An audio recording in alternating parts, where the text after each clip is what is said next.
श्री कृष्ण। उत्तराखंड के नीम करोली बाबा को आप सभी जानते हैं। आइए जानते हैं नीम करोली बाबा के ऐसे कौन से उपाय हैं जिससे बरकत घर में बरकत बनी रहती है और उनके सिद्धांतों के बारे में। उत्तराखंड के नीम करोली बाबा का नाम 20वीं सदी के महान संतों में गिना जाता है। ऐसा कहते हैं नीम करोली बाबा के पास दिव्य शक्तियाँ थीं, इसलिए लोग उन्हें बजरंगबली का अवतार भी मानते थे। नीम करोली बाबा कहते थे कि धनवान होना एक ऐसी उपयोगिता है जो प्रत्येक मनुष्य प्राप्त करना चाहता है, लेकिन क्या आप जानते हैं कि सही मायने में एक इंसान कब धनवान कहलाता है? आइए जानते हैं कि इस बारे में बाबा नीम करोली के सिद्धांत क्या कहते हैं। और नीम करोली बाबा के इन उपायों से इंसान नहीं रहता है कभी भी गरीब, घर में हमेशा बरकत बनी रहती है।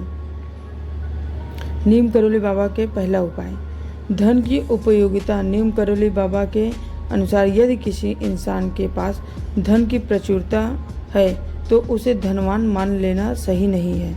धनवान कहलाने के लिए आपको उस धन की सही उपयोगिता के बारे में भी पता होना जरूरी है।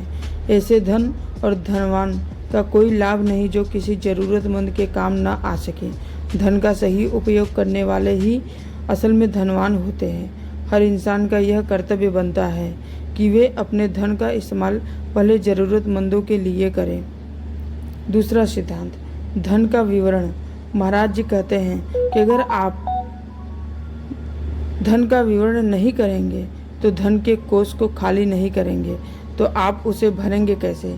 यदि आपने धन को जमा करके रख दिया है तो निश्चित तौर पर वो एक न एक दिन खत्म हो जाएगा, क्योंकि ईश्वर हमेशा ऐसे धनवान व्यक्ति को चुनाव करते हैं जिनके हृदय में गरीबों और ज़रूरतमंदों के प्रति स्नेह रहता है।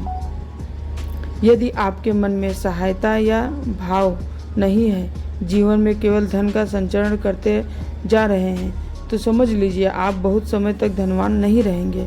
अगर आप किसी ज़रूरतमंद के लिए अपने धन का कोष खाली करेंगे तो ईश्वर की महिमा उसे फिर से भर देगी।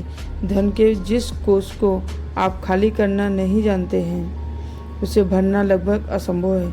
इकट्ठा हुआ धन सदैव किसी के पास नहीं टिकता, वे एक न एक दिन चला ही जाता है। बाबा नीम करोली के तीसरा सिद्धांत, व्यवहार और ईश्वर की आस्था। नीम करोली बाबा कहते हैं कि अगर किसी इंसान के चरित्र, व्यवहार और ईश्वर की आस्था के कोष भरे हुए हैं, अगर उनके मन में ये सब भाव है, यदि आप इन तीनों कोषों से पूर्ण हैं तो आप स्वयं को कभी गरीब मत समझिए।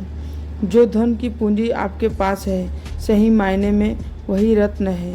भौतिक रूप से नज़र आने वाली चीज़ें रत्न नहीं है, ये नश्वर है। मनुष्य देह की तरह एक दिन इनका भी नाश हो जाता है, लेकिन आपके कर्म, भाव, भक्ति और समाज में किए कल्याण हमेशा लोगों को याद रहेंगे। ऐसे कोष कभी खाली नहीं होते हैं, ऐसे लोग ही असल में धनवान होते हैं।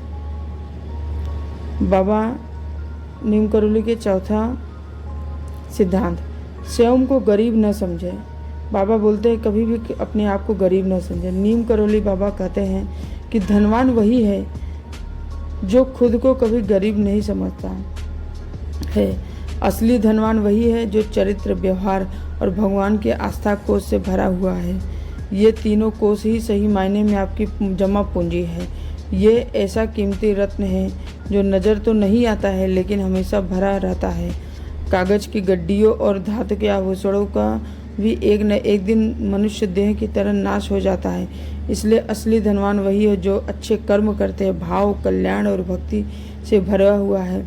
अगर आप में ऐसे गुण हैं तो स्वयं को कभी गरीब न समझें। ऐसे लोग ही असली मायने में धनवान माने जाते हैं। बाबा के पांचवा सिद्धांत, करें हनुमान चालीसा का प्रतिदिन पाठ। नीम करोली बाबा ने बताया है कि हर व्यक्ति को धनवान और सुखी जीवन पाना है तो रोज़ हनुमान चालीसा का पाठ करना चाहिए। साथ ही बाबा जी ने बताया कि हनुमान चालीसा का प्रत्येक पंक्ति अपने आप में एक महामंत्र है। इसलिए जो व्यक्ति हनुमान चालीसा का पाठ करता है वह व्यक्ति सभी कष्टों से मुक्त हो जाता है और सभी मनोकामनाएं पूर्ण होती है। साथ ही जिस लक्ष्य को आप पाना चाहते हैं उसमें आ रही बाधाएं खत्म होती है। बाबा के छठवां सिद्धांत, गुरु के सानिध्य में रहिए। आपको जिनको भी अपना गुरु बनाया है उनके सानिध्य में रहिए, आपको रहना चाहिए। साथ ही उनके दर्शन करते रहिए और उनका मार्गदर्शन भी लेते रहिए। ऐसा करने से आपको किसी भी लक्ष्य को पाने में कठिनाई नहीं होगी। साथ ही आपके सभी काम बिना रुकावटों के बनते जाएंगे। बाबा का सातवां सिद्धांत, बाबा नीम करोली के अनुसार ऐसा व्यक्ति जिसका आचरण अच्छा हो, ईश्वर से भरोसा करता हो और अच्छे कर्म करता हो, उसके पास हमेशा धन रहता है। ऐसा व्यक्ति जल्दी अमीर बनता है। बोलो बाबा नीम करोली की जय। जय श्री राम। धन्यवाद।